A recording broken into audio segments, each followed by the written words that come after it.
السلام عليكم ورحمة الله وبركاته. walaalay Soomaaliyeed seetiin fiicantiin anagu ana bad qabnaa idinkana sidoo kale inay rajeynaa haduu Ilaahay ka raali noqdo Ilaahay caafimaad in si meel kastoo joogtiin. maanta waxaan wadnaa qiso kale oo ka dhacday wadankaas Turkiga. waxa waaye nin inaagas qabeen oo 4 caruur haysteen. 4 caruur markay haysteen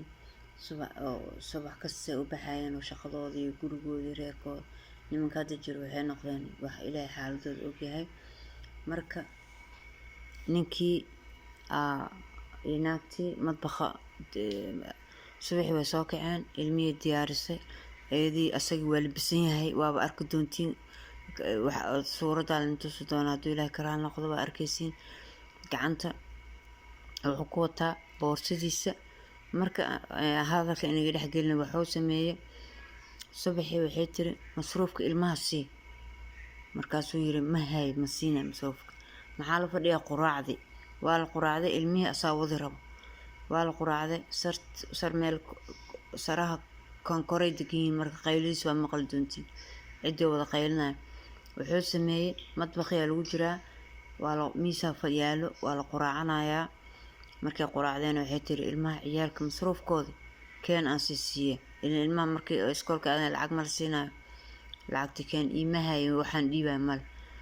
waaba idibteena saana yeeshayna subaxnimo qayla la galay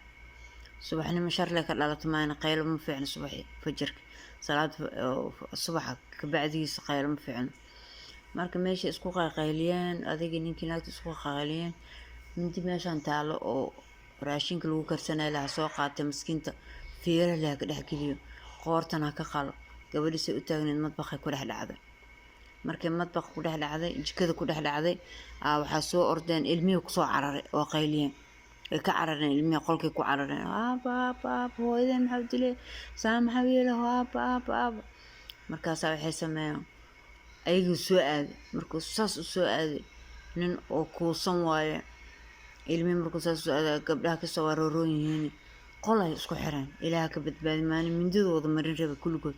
maasha Allah tabarakallah gabdhiyo yar aqal lahaayeen qolka isku xireen afar ay ahaayeen qolka isku xireen albaabka soo xirteen uu furi waay maan ilaaha badbaadiyay habarti meesha iyadoo ku dhiig bixayso qayladii iyo gabdhaha qayladooda dariishadii soo istaageen qaylo bilaabeen jiiraankii arkeen istaalkii waxaa keenay ambalaas markii la keenay ilmihii qayladoodii dadkii xaafadda ku soo baxeen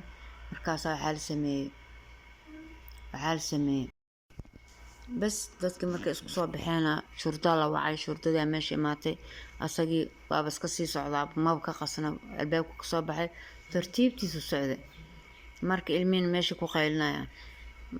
ambalaasta imaatay habartii waa lagu qaaday maxaa la qaadaa midib ahayd ilmihiina ilaahay markiisa ambalaas markay soo baxday hooyada magaceeda waxa la dhahaa hooyada magaceeda miskiinta ilaahay naxariistay biri Allah biri aabana wallahi magaciisa ma ku soo qorin meesha Allah naxariista gabadhii ilmihiin ilaahay ka badbaadi waa arkaysaa xitaa shaaric laamiga markuu socdo asoo mindi wata ay boorso maba ka qasna wixii dhaca ku yahay waalidila ka badan miyaa Turkidan mis dilaana maleena way xiraan waa la xiraa qofka halaas muddo qaadana oo sijin ah. marka ilaahay idinkiis Allah naxariisto ilmaha hooyadooda ka dhex baxshay waxa waa nin sheedaan waaye halaasan inuu soo kay idinkaan arki doonta aakhirka ka arkaysin kaamirada. assalaamu calaykum waraxmatullaahi wabarakaatuh leeli janna like share comment ka soo baxsha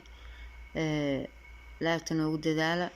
korno wada meesha waa ka dhaqaaq la'anahay like noogu dadaala insha Allah. السلام عليكم ورحمة الله وبركاته.